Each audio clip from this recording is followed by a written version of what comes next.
감사합니다. 오늘도 거룩한 주일 주님 앞에 나와 예배하는 우리 모든 성도님들의 삶 가운데 예수 그리스도의 십자가의 은혜와 부활의 영광이 풍성하게 나타나게 되시기를 예수님의 이름으로 축원합니다. 우리는 여러 가지 문제를 많이 안고 살아갑니다. 내가 어찌 해결할 수 없는 문제도 우리가 직면하며 살게 되는 것이죠. 그런 문제들 또한 또 우리에게 있는 여러 가지 갈급함들, 이 모든 것들에 하나님께서 함께하여 주셔서 해결해 주시고 또 하나님의 놀라우신 은혜 가운데로 인도하심이 오늘 이 자리에서 또 일어나게 될 줄로 믿습니다.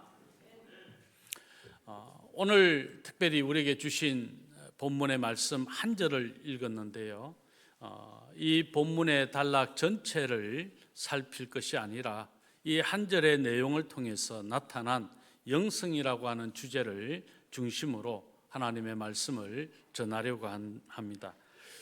영성 있는 성도의 삶이 뭐냐 하는 것을 우리가 한번 살펴보자는 것이죠. 인간은 영과 육으로 구분되어진 존재입니다. 그래서 인간이 하는 모든 일에는 영성이 따라가게 되어 있는 것이죠. 그가 어떤 삶을 살고 또 그가 무엇을 했으며 어떤 영향력을 나타내는가, 이 모든 것들은 다 그의 영성에 따라 나타나게 된다는 것입니다. 그래서 영성이라고 하는 이 주제의 정의를 이렇게 한번 내릴 수 있습니다. 한번 띄워주실까요? 성령께서 가르쳐주는 말씀으로 하나님과 이웃을 사랑하며 살아가는 삶의 지혜다. 영성은 하나님을 사랑하고 이웃을 사랑하는 그 삶을 살아가는 삶의 지혜다. 우리가 영성이 있는가 없는가, 어떤 이들은 오해를 해서 영성을 어떤 방언의 능력, 예언의 능력, 신유의 능력, 또 뭐 이런저런 어떤 예배를 드리는 모습들, 성경을 얼마나 많이 읽는가, 또 기도의 생활이 얼마나 긴가 등등으로 그의 영성을 이야기하려고 합니다. 물론 이런 것들이 영성과 무관한 것은 아닙니다. 영성 있는 삶을 살면 자연스럽게 따라오는 것이죠. 그러나 그것이 그 사람의 영성을 기준하는 것이 될 수는 없다. 왜냐하면 그런 것들은 영성이 없으면서도 얼마든지 내 노력으로 할 수 있는 영역이기 때문에 그렇습니다. 그러나 이 영성이라고 하는 것은 그런 측면에서 생각하는 것이 아니라 예수 그리스도, 그분을 내가 알고 있는가, 내가 그분을 믿고 있는가, 그분은 도대체 누구이며 내 모든 것이 그분이 될 수 있는가, 그런 측면에서 우리 영성이라고 하는 주제를 이해해야 된다는 것이죠. 그래서 영성은 복음에 근거한 삶의 지혜라고 말할 수 있습니다. 뿐만 아니라 영성은 우리가 믿는 것을, 우리가 살아가는 삶을 통해서 어떤 행위, 이것이 하나님을 기쁘시게 하는 것으로 나타나는 것까지가 영성이다라고 말한다는 것이죠. 영성은 내면적인 것만 아니라 외면적인 것까지, 즉 전인적인 하나님과의 관계를 이루어 나가는 삶이 진정한 영성 있는 삶이다라고 말할 수 있습니다. 그러면 오늘 본문을 통해서 왜 이 영성이라고 하는 주제를 끄집어내게 되는가? 여러 가지 영성이라고 하는 주제를 나타내기 위해서 설명하는 문장들이 여러분들에게 오늘 말씀 전가하는 이 시간을 통해서 소개가 될 겁니다. 왜냐하면 우리가 영성이라고 하는 것을 좀 더 정확하고 바르게 이해해야 우리의 신앙생활이 좀 더 성숙해지고 좀 더 발전적이며 그리고 우리의 신앙생활이 즐겁고 기쁘고 재미있을 수 있기 때문에 그렇습니다. 영성이 뭔가 대단한 것처럼, 그래서 그 영성이라고 하는 것이 마치 성인이라 불리워지는 사람들의 것으로 어떤 그들의 소유로만 이해되어져야 되는 것이 결코 아니다. 누구든 다 영과 육으로 구분되어진 존재라면 다 그들이 행하는 일들마다 영성으로 말미암아 이루어지는 일들로 결과가 열매가 맺혀지게 되어 있다. 그러므로 오늘 저와 여러분에게 있는 영성, 그 영성이 뭐냐 하는 것이죠. 그런 측면에서 오늘 본문의 말씀은 우리가 너무 잘 아는 말씀인데요, 유대 지역에서 예수님께서 복음을 전하시죠. 말씀을 가르치십니다. 그렇게 유대 사역을 마치시고 이제 갈릴리 지역으로 예수님께서 옮겨가시는 중에 예수님이 사마리아 지역을 거쳐갑니다. 수가라 하는 마을을 거쳐가고 그곳에서 야곱의 운물에서 물 한 그릇을 취하는 그런 상황이 전개가 됩니다. 그런데 그곳에서 우연인지 필연인지는 알 수 없으나 그러나 성경적 문맥으로 보면 하나님께서 갔던 그 사마리아 땅에 이런 영혼을 생각하시고 한 명의 이런 영혼이라도 찾고자 하여 가셨기 때문에 그 수가라고 하는 곳에 한 여인을 우리 주님이 만나시고자 가셨다라는 사실을 알 수 있고, 그 여인을 통해서 그 수가 마을에 있는 많은 사람들이 예수가 누구인가를 알고 예수님을 믿는 놀라운 은혜의 역사가 우리 주님으로 말미암아 이루어질 것을 우리 주님은 이미 다 아셨던 것이겠죠. 그래서 예수님은 이 사마리아 땅을 지나가게 됩니다.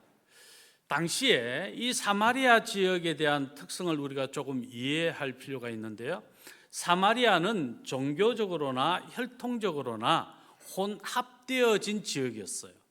그래서 유대인들은 사마리아에 있는 거주하는 사람들에 대하여는 부정한 사람들로 치부했던 것이죠.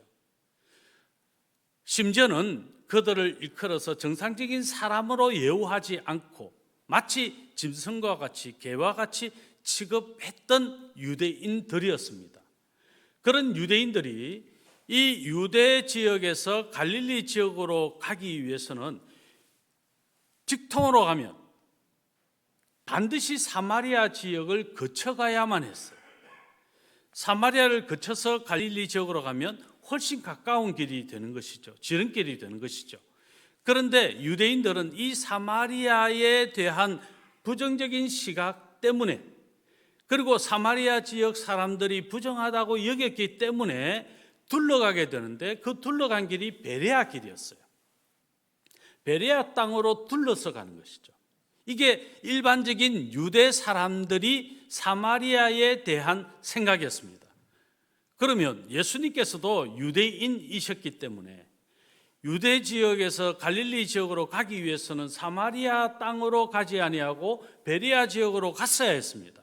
그런데 예수님은 사마리아 땅으로 가셨다는 것이죠. 그리고 수가라는 곳에 이르시게 되고 야곱의 운물에 가시게 된 겁니다. 그곳에서 한 여인을 만났습니다. 누구입니까? 5 남편이 있었고 또 지금 한 남편과 살고 있는 여자였습니다. 혈통적으로도 신앙적으로도 또 그뿐 아니라 삶적으로도 이 여인에게서 어떤 좋은 행실을 생각하기가 쉽지 않는, 어떤 측면에서 좋은 행실을 찾을 수 없을 것 같은 그런 여인을 예수님이 만났다는 것입니다. 그리고 예수님이 그 여인과 함께 생수라고 하는 주제를 가지고 대화를 나누는 장면이 바로 오늘 본문이 있는 이 장의 많은 부분을 할애하면서 나타나고 있는 본문이죠. 자, 그 중에서 오늘 14절의 말씀을 우리가 읽었습니다. 자, 오늘 14절 본문의 말씀 우리 같이 한번 읽어볼까요? 같이 읽습니다. 내가 주는 물을 마시는 자는 영원히 목마르지 아니하리라. 내가 주는 물은 그 속에서 영생하도록 솟아나는 샘물이 되리라. 자, 여기에서 중요한 단어가 그 속에서 영생하도록 솟아나는 샘물이 되리라. 자, 여기에서 우리 영성이 뭔가 하는 것을 먼저 하나 찾을 수 있죠. 영성이 뭡니까? 내면성을 띠고 있다라는 겁니다. 그 속에서 영생하도록 솟아나는 샘물. 먼저는 오늘 이 여인이 예수 그리스도가 누구이신가를 알게 되었고, 자, 알게 되기 이전에 먼저 이 여인은 어떤 사건에 함께하게 됩니까? 예수 그리스도께서 야곱의 운물에 있게 되고 그 여인이 그 주님을 만나는 사건이 먼저 있었습니다. 그리고 그 여인은 예수님의 대화 가운데서 바로 영생하도록 솟아나는 샘물이 예수 그리스도이심을 드러내시고 그 주님이 바로 영생하는 생수, 영원한 생수 되신다는 사실을 믿게 되었다는 것이죠. 자, 여기에서 여러분, 우리는 누구든지 예수 그리스도를 믿음으로 하나님을 향한 영성을 소유한 사람들입니다. 예수 그리스도를 믿는 것은 먼저 예수 그리스도를 만남으로부터 시작합니다. 여인과 예수님과의 인격적 관계가 이루어지는 이 만남으로 말미암아 영성, 곧 예수 그리스도를 누구인가에 대하여 알고 그분을 믿는 믿음을 소유하게 됐다. 예수님과 인격적인 만남을 가지지 아니하고 믿음을 가질 수 없다는 것이죠. 그냥 교회에 온다고 해서, 성경을 배운다고 해서, 예배를 드린다고 해서 그게 다 예수님을 믿는 게 아니에요. 진짜 예수님을 믿는 사람은 예수 그리스도와 인격적인 관계를 맺는 사람, 예수 그리스도를 인격적으로 만난 사람만이 예수 그리스도를 진실로 믿을 수 있습니다. 그러면 2000여 년 전에 예수 그리스도를 우리는 어떻게 만납니까? 그 시대에 만났던 수많은 사람들의 증언들을 통해 만나고, 그분이 주인공이 되시는 하나님의 말씀 성경을 통해서 예수 그리스도를 만나는 것이죠. 그래서 우리가 성경을 읽다가 그 주인공 되신 예수 그리스도, 그분이 나의 주가 되신다, 그분이 나의 모든 죄의 문제를 해결해 주시고 나를 구원해 주셨다, 그분이 성경이 예언하셨던 메시아이시며 그 메시아가 이 땅에 오셔서 우리 모든 인류를 구원해 주셨다, 바로 예수님을 만났던 사람들의 증언과 하나님의 말씀 성경을 통해서 예수 그리스도를 우리는 인격적으로 만나게 되는 것이죠.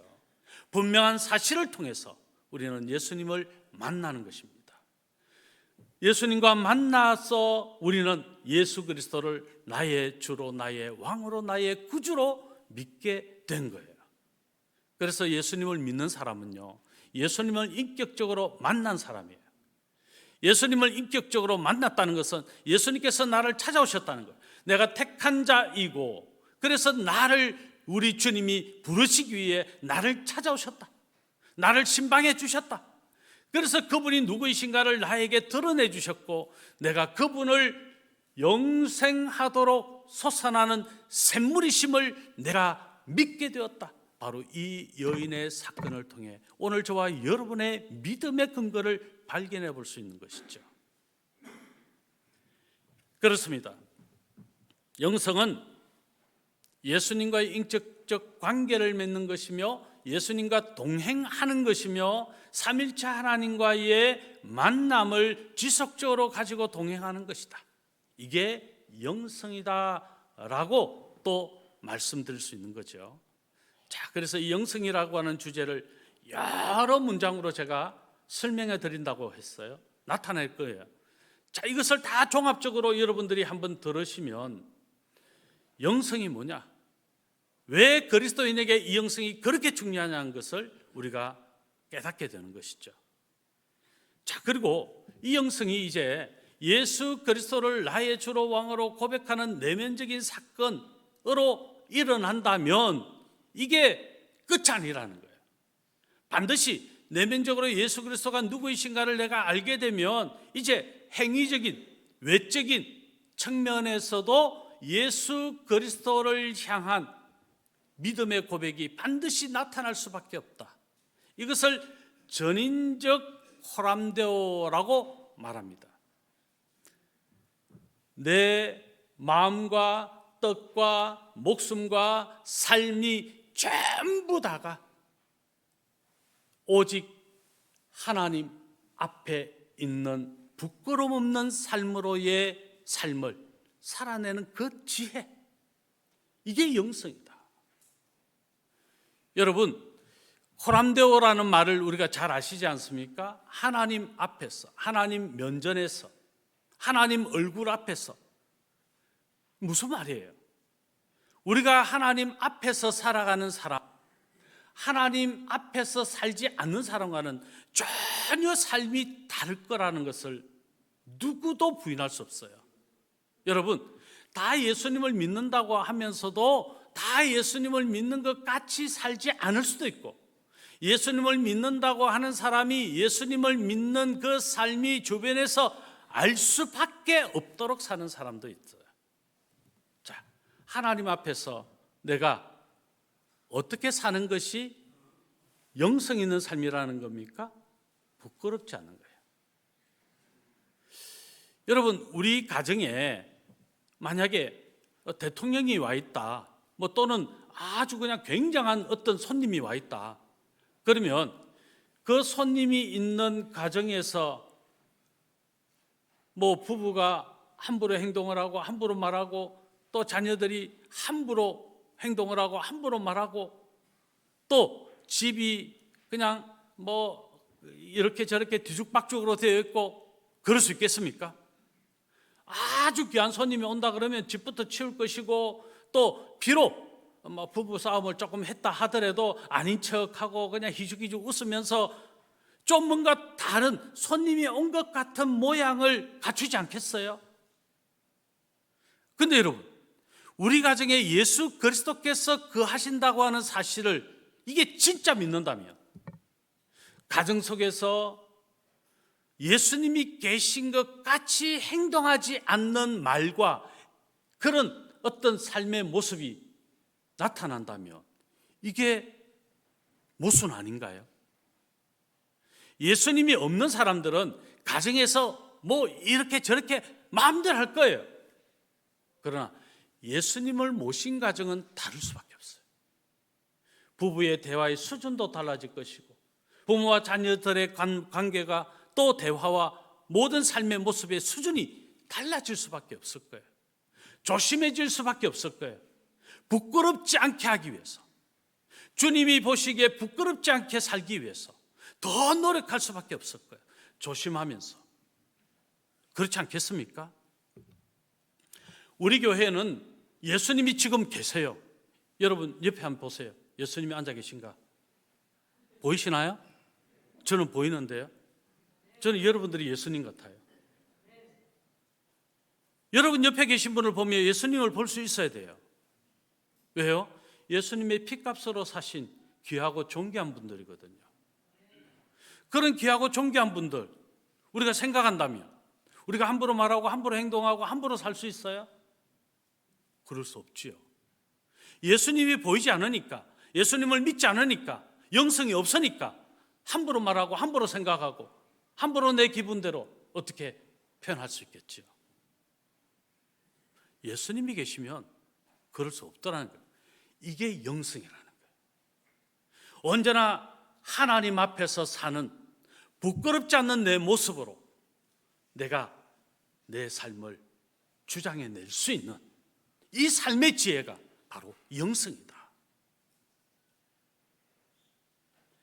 그래서 영성은 전인적 호람되어의 삶이다 말하는 거죠. 내면적인 것뿐 아니라 외면적인 것도 다 포함해서 하나님 앞에서 부끄러움이 없는 삶을 살아내는 것, 이게 영성 있는 성도의 모습이다. 다시 말씀드릴까요? 방언을 잘하고 예언을 잘하고 신유의 능력이 있고 예배를 절대로 안 빠지고 성경을 몇백 독을 하고 기도의 생활이 아주 길고, 이건요 영성이 있으면 자연스럽게 표면적으로 드러나는 현상이에요. 그건 우리 삶의 자세고 태도예요. 그러나 정말 본질은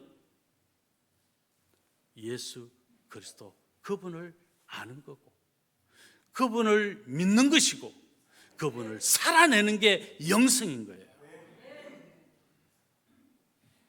그래서 우리는 호람되오라는 말, 하나님 앞에서 산다, 이 말을 초월적인 삶을 사는 것이다 라고 표현하기도 하는 거예요. 초월적으로 사는, 내 인생이 살아가는 어떤 삶의 모습을 초월해서 내가 누군가를 닮아내는 것이죠. 누구입니까? 예수 그리스도. 내가 예수 그리스도를 닮아내는 것, 이 초월적인 삶을 살아내는 것, 이것이 영성 있는 삶이고 성도의 마땅한 삶이다. 갈라디아서 4장 19절의 말씀을 우리 같이 한번 읽어보겠습니다. 나의 자녀들아, 너희 속에 그리스도의 형상을 이루기까지 다시 너희를 위하여 해산하는 수고를 하노니. 사도 바울이 갈라디아 교회 성도들을 향하여 지금 이 말을 한 거죠. 여기 이렇게 말합니다. 나의 자녀들아. 다시 말하면 사도 바울이 갈라디아 성도들을 양육하는 자였다는 것을 알 수 있습니다. 자, 그러면서 너희 속에 그리스도의 형상을 이루기까지, 사도 바울은 갈라디아 교회 성도들을 양육했는데 그리스도의 형상을 이루기까지, 예수 그리스도를 닮아내는 삶을 살게 하기까지, 그 일을 위해서 사도 바울이 어떻게 했다는 말을 합니까? 다시 너희를 위하여 해산하는 수고를 하노니. 양육하는 일이 쉽지 않았다는 거예요. 여러분, 목사가 목회를 하는 게 사실 쉽지 않아요. 구역장이 구역을 돌보는 게 쉽지 않아요. 교사가 학생들, 우리 다음 세대를 가르치고 양육하는 거 쉽지 않아요. 어려워요. 성경은 해산하는 수고를 하는 것 같이 사도 바울은 갈라디아 교회 성도들을 양육했다. 한마디로 말하면 헌신적인 사랑으로 수고했다. 못하기 위해서 예수 그리스도를 닮아내는 영성 있는 삶을 만들기 위해서. 그래서 복음을 전하고 그 복음을 가르치고 그 복음이 그 삶에서 살아내지도록 이렇게 양육하는 것이 얼마나 힘들고 얼마나 큰 수고가 있는가, 사도 바울을 통해서 우리는 알 수 있는 거죠. 이렇게 그리스도의 형상을 닮아가는 것은 현실에 대하여 어떻게 보면 변혁하는 삶 사는 것과 같다. 여러분, 세상은요 우리를 넘어뜨리려고 하는 이 공중권세 자본자들에 의해서 주장되고, 그래서 그 세상을 다스리는 이 사단의 세력은 끊임없이 영성을 가진 오늘 저와 여러분을 넘어뜨리려고 공격하는 세상이에요. 그런데 싸우자고 하는 것이 우리에게 어떤 강력한 무기를 가지고 우리를 힘들게 하고 핍박을 하고 그런 것도 있겠지만, 사실은 그것보다 더 무서운 것은요 타협입니다. 세상과 타협하는 것이에요. 저 사람이 저렇게 산다면 나도 저렇게 좀 살면 되지 뭐. 다 그러는데 나라고 특별할 거 있어? 그래, 저 사람들이 탈세하고 그래야 제대로 돈 번다면 나도 뭐 조금 그럴 수 있지 뭐. 이걸 다르게 표현하면요, 세속화라 그러고, 또 다르게 표현하면 동화된다라고 하는 거예요. 변혁적인 삶은요, 세상과 같지 않게 사는 거예요. 세상의 불의를 거부하며 사는 거예요. 세상의 불의에 대하여 대적하여 오히려 싸워서 내가 피 터지도록 하나님이 기뻐하시는 정의를 이루고야만은 그 삶이 변혁적인 삶을 사는 거예요. 영성은 바로 그런 변혁적인 삶을 살아내는 거예요. 예수님을 믿는 사람은요, 세상과 타협하지 않습니다. 세상에 동화되지 않아요. 그래서 사도 바울이 로마서 12장 2절에서 말하는 거죠. 우리 같이 한번 읽어볼까요? 너희는 이 세대를 본받지 말고 오직 마음을 새롭게 함으로 변화를 받아 하나님의 선하시고 기뻐하시고 온전하신 뜻이 무엇인지 분별하도록 하라. 여러분, 여기에 이 세대, 즉 악한 세대를 말하는 거예요. 어떤 악한 세대입니까? 공중권세 잡은 자의 다스림을 받는 세대라는 거예요. 그 세대를 본받지 마라. 동화되지 마라. 거기에 함몰되지 말고 타협하지 마라. 어떻게 하라고?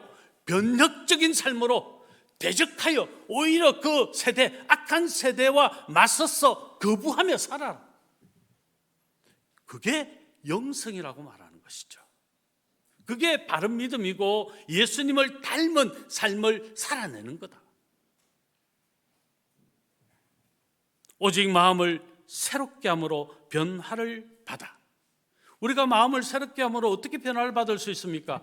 예수 그리스도를 믿음으로 말미암아 우리 안에는 이미 성령 하나님께서 거하십니다. 지난주에도 말씀드렸습니다만 우리가 사랑을 어떻게 살아낼 수 있습니까? 우리 안에 사랑이 스스로 있어서가 아니에요. 내 안에 성령 하나님께서 나로 하여금 그 사랑을 살아낼 수밖에 없도록 도우시기 때문에 사랑하게 되는 겁니다.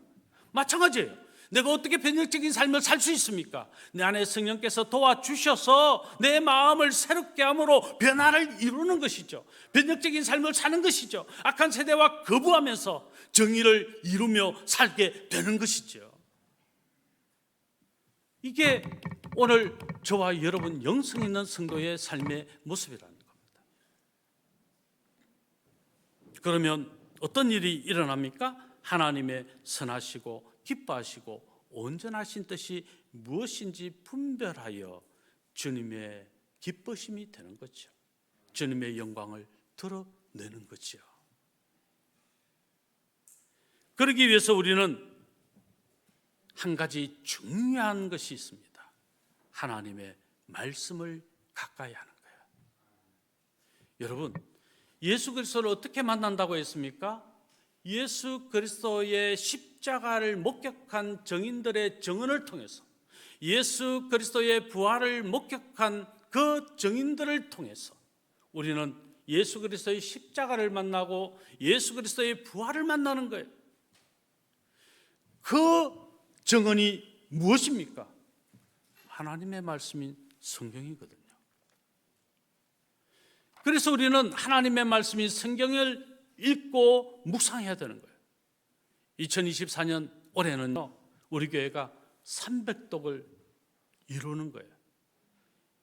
여기에 취지는 모든 성도가 이번 연도에 성경 1독을 한다. 이게 우리가 이번 연도에 정말 중요한 목표를 가지고 있는 것이죠.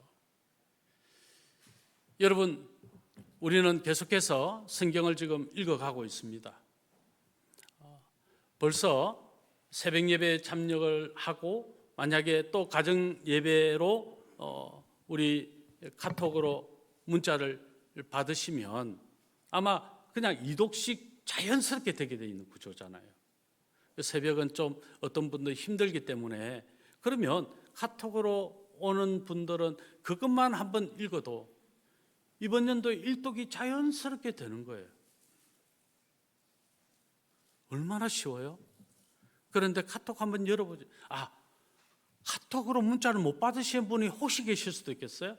그러면 우리 교육자들에게 요청하시면 보내드리고, 나 카톡 몰라, 그럼 문자로 받으시면 되고요. 해서 우리가 성경을 오래 읽도간다. 뭐 그것도 저것도 다 나는 잘 모르겠어. 그러면 주보에 나와 있는 새벽 예배 본문대로 성경을 차근차근, 어떤 날은 2장, 어떤 날은 3장 읽으시면 돼요. 하나님의 말씀을 묵상함이 예수 그리스도를 인격적으로 만나고 교제하는 것이고 관계를 맺는 것이고 예수 그리스도 그분을 아는 것이며 그분의 십자가를 만나는 것이고 그분의 부활을 만나는 거다. 그래서 성경을 읽는 것은 너무 중요한 거예요. 시편 63편 1절의 말씀인데 우리 같이 한번 읽겠습니다. 하나님이여 주는 나의 하나님이시라. 내가 간절히 주를 찾되 물이 없어 마르고 황폐한 땅에서 내 영혼이 주를 갈망하며 내 육체가 주를 앙모하나이다. 아멘. 하나님이여 주는 나의 하나님이시라. 여러분, 예수님이 진짜 우리의 구주이십니까? 예수님이 정말 메시아이시고 그분이 하나님의 아들이시고 예수 그리스도의 십자가로 말미암아 내 죄 사함이 이루어졌고 예수 그리스도의 부활로 말미암아 부활의 신앙이 됐다. 이거 진짜 믿으십니까? 신이 이렇게 말합니다. 하나님이여 주는 나의 하나님이시라. 정말 예수님이 나의 주님이신 것을 믿는다면 그 다음 구절을 우리 생각해야 돼요. 내가 간절히 주를 찾되, 이 간절히 찾는다라는 말은요, 이 물이 너무 갈급해가지고 물을 먹지 않으면 죽을 것 같은 상황, 그런 마음으로 간절히 주를 찾는 거예요. 주를 어떻게 찾아요? 하나님의 말씀을 통해 찾아야죠. 이상한 기도하지 말고, 이상한 사람들 만나지 말고, 이상한 교육, 이상하게 가르치는 성경 교육 뭐 그런 데 가지 말고 하나님의 말씀을 묵상, 생명의 말씀을 묵상해. 어떻게 해요? 간절히. 지금 물이 없으면 내가 당장 죽을 것 같은 마음으로 말씀을 찾아요. 왜 말씀을 안 읽습니까? 갈급함이 없거든요. 간절함이 없거든요. 내가 죽는 줄도 모르거든요. 여러분, 내가 죽을 상황인데 죽는 줄 모르는 사람은 딱 한 사람밖에 없습니다. 누굴까요? 한세서병같이 영적으로 무감각한 상태에 있는 사람이에요. 또 한 사람을 굳이 이야기한다면 죽은 사람입니다. 그 외에는 갈급해질 수밖에 없고, 그래서 성경을 읽을 수밖에 없어요. 성경 또 이렇게 말합니다. 찾되 물이 없어 마르고 황폐한 땅에서. 여러분, 물이 없어 마르는 사막 같은 땅, 황폐한 땅, 광야잖아요. 내 영혼이 주를 갈망하며, 그런 땅 같은 내 인생에 하나님만이 제가 유일하게 갈망할 대상입니다. 하나님의 말씀만이 저의 모든 해가를 이루어 줄 수 있는 유일하신 분이십니다. 이 고백이 나와야 하잖아요. 말합니다. 내 육체가 주를 앙모하나이다. 이 앙모라는 원어는요, 앞에 갈망한다의 말을 좀 더 강조한, 굳이 이렇게 번역할 수 있어요. 열렬히 갈망한다. 갈망하고 열렬히 갈망해야 된다. 무엇에 대하여? 하나님의 말씀에 대하여. 그게 영성이다. 그게 예수님을 닮는 것이고 예수님을 아는 것이고 예수님과 함께하는 것이다. 지금 그 말씀하는 거예요. 여기서 우리가 한 가지 생각해 볼 것은요, 우리의 삶 가운데 내가 원하는 것이 있을 수 있고 하나님이 원하시는 게 있을 수 있어요. 여러분, 이런 기로에 설 때 어떻게 결정합니까? 다 그럴 거예요. 그 말도 안 되는 질문이다. 하나님이 기뻐하시는 거 당연히 해야죠. 그렇게 하면서 안 하는 사람들이 훨씬 많습니다. 저부터 말이에요. 저부터. 어떤 경우냐면, 하나님이 기뻐하시는 것이라면 내가 손해보고 내가 희생하고 내가 좀 죽어지고 내가 좀 모욕을 당해도 하나님이 기뻐하시는 것이라면 아멘, 하면서 할 수 있는 사람은 제대로 선택하는 사람이에요. 그런데 하나님이 기뻐하시는 것인데 내가 그것을 이루겠다고 작정을 했는데 내가 손해가 돼. 그러면 이게 용납이 안 되는 거거든. 이건 뭐예요? 자기가 주인인 거예요. 하나님과 전혀 상관없는 거예요. 영성, 믿음과 전혀 상관없는 삶을 사는 거예요. 그런데 의외로 우리가 그렇게 실수할 때가 많다. 저도 그렇고 여러분 다 그럴 거예요. 정말 냉정하게 이런 기로에 섰을 때 하나님이 기뻐하시는 게 뭔가를 심각하게 한번 고민해 보고, 내가 아무리 손해가 되어도, 내가 아무리 희생을 해도, 내가 아무리 억울해도 내가 기꺼이 하나님 편에 설 수 있다. 이 결정을 우리가 할 수 있어야 된다. 그게 영생하도록 솟아나는 샘물이신 주님을 만나는 것이고 그분을 마시는 것이고, 영원토록 갈급하지 않는, 갈증하지 않는, 열렬히 갈증하지 않는 비결이 바로 여기에 있다. 말씀을 우리가 알게 되는 것이죠. 웨스트민스터 대요리 문답 72번은 칭의의 믿음에 대하여 이렇게 말합니다. 우리 같이 한번 읽어볼게요. 의롭게 하는 믿음은 성령과 하나님의 말씀으로 죄인의 마음속에 역사하는 구원의 은혜입니다. 아멘. 의롭게 하는 진짜 믿음은요, 성령 하나님과 하나님의 말씀으로 죄인의 마음속에 역사하는 구원의 은혜이다. 정말 진짜 믿음은요, 내 속에 성령 하나님이 계신다, 이것을 분명하게 믿고 성령의 도우심을 구하고, 하나님의 말씀인 성경이 진짜 하나님의 말씀임을 믿고 영생하도록 솟아나는 샘물이신 예수 그리스도를 만나는 것이고, 그분을 경험하는 것이고, 그분을 닮아내는 것이 이 말씀으로 말미암아 가능하다는 사실을 믿음으로 그 말씀을 읽어내는 거다.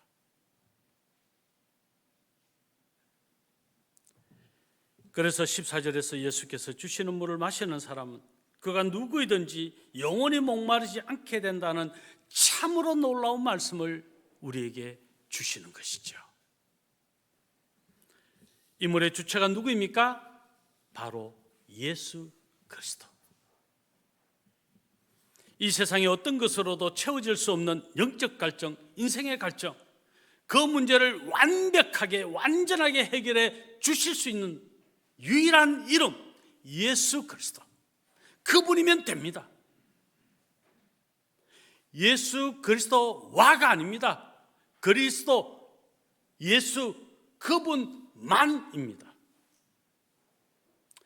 예수와 물질, 예수와 권세, 예수와 명예, 예수와 내 자존심 아닙니다.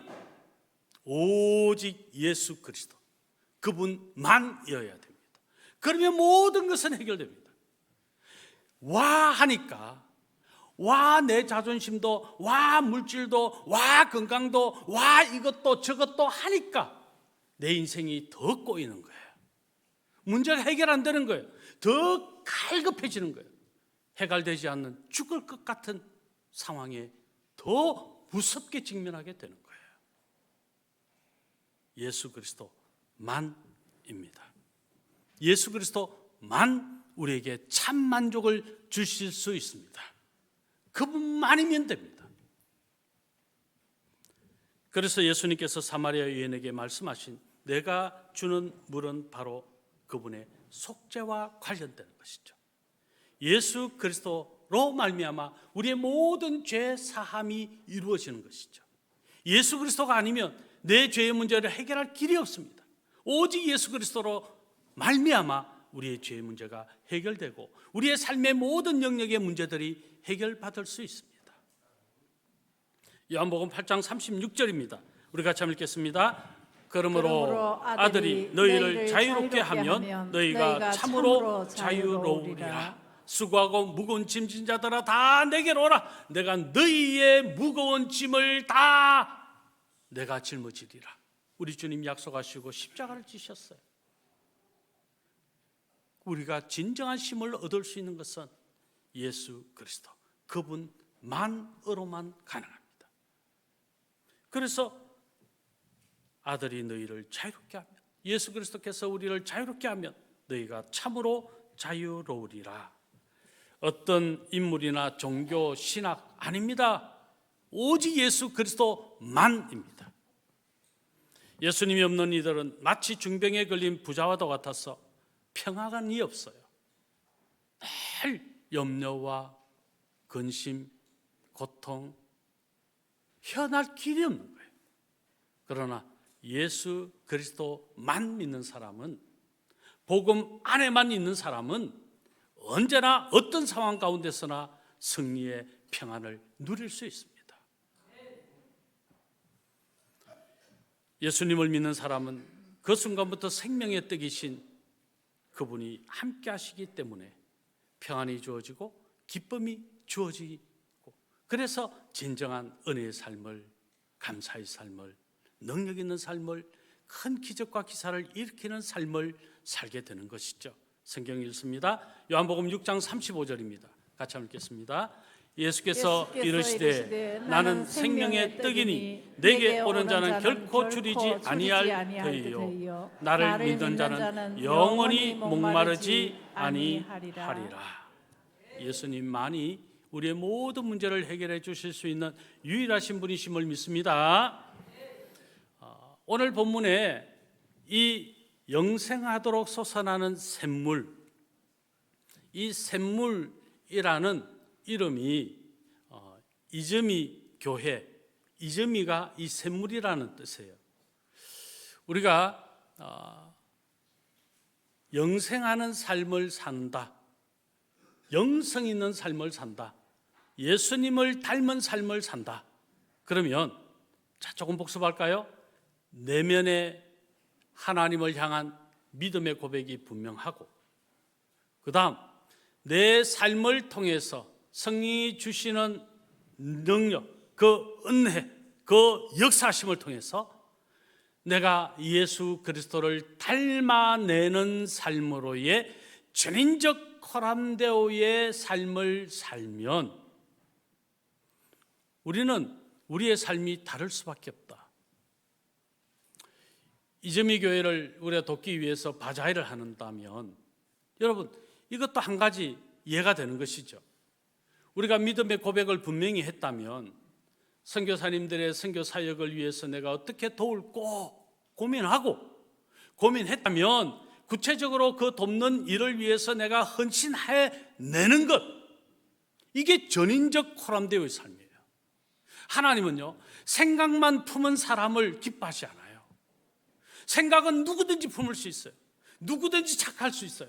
그런데 그 착함을, 그 생각을 삶으로 드러내어서 주변 사람에게 선한 영향력을 나타내는 것이 중요한 거예요. 그게 열매거든요. 다음 주에 열매에 대한 이야기를 그래서 할 거예요. 시편 1편 3절에 시냇가에 심은 나무가 열매를 맺는다, 이 의미가 뭔지를 다음 주에 그래서 말씀을 드릴 거예요. 어쨌든 여러분, 우리가 내 삶을 통해서 무엇인가 흔적을 나타내는 것, 열매를 맺는 것, 이게 전인적 코람데오의 삶이다. 이게 영성이다. 이게 예수님을 닮은 것이다. 오늘 저와 여러분이 그런 영성의 삶이 되기를 바랍니다. 집에 있는 거 하나씩 가져오십시오. 예, 좀 가져오십시오. 청년들이 와, 너무 많아서 이거 어찌 될지 그런 고민 좀 하게 만드십시오. 지난 주에 교육자 회의 때 보고를 하는데 아직까지는 조금 들어오고 있다. 믿음으로 지금 막 들어오고 있다. 오늘도 막 들어오고 있을 줄로 믿습니다. 여러분, 우리가 한 가지 예지만 우리가 이렇게 삶의 열매 맺어야 될 게 얼마나 많은지 몰라요. 전인적 코람데오의 삶을 내가 어떻게 살아내야 될 것인가, 이게 빛이거든요. 이게 소금이에요.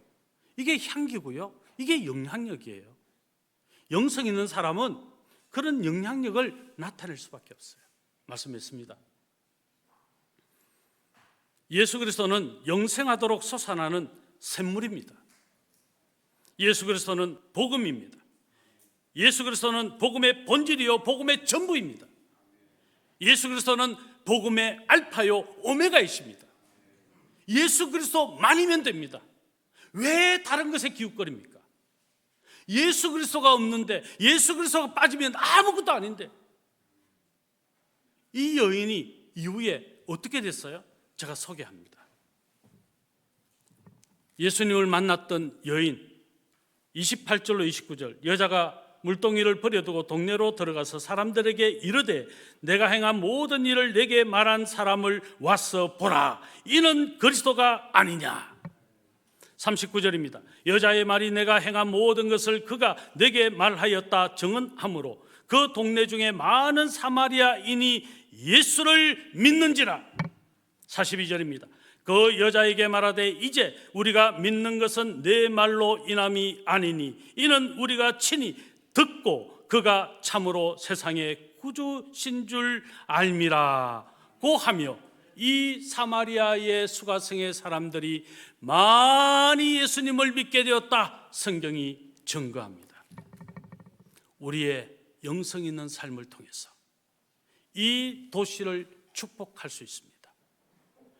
우리의 예수 그리스도의 삶을 닮아내는 예수 그리스도의 삶을 통해서 이 도시를 축복하고 이 도시를 구원할 수 있습니다. 우리는 이 도시를 축복해야 합니다. 이 도시를 구원해내야 합니다. 이 사명을 감당하기 위해서도 우리는 필연적으로 영성 있는 삶을 살아야 합니다. 그런 복된 우리 모든 성도님들 되시기를 예수 그리스도의 이름으로 축원합니다.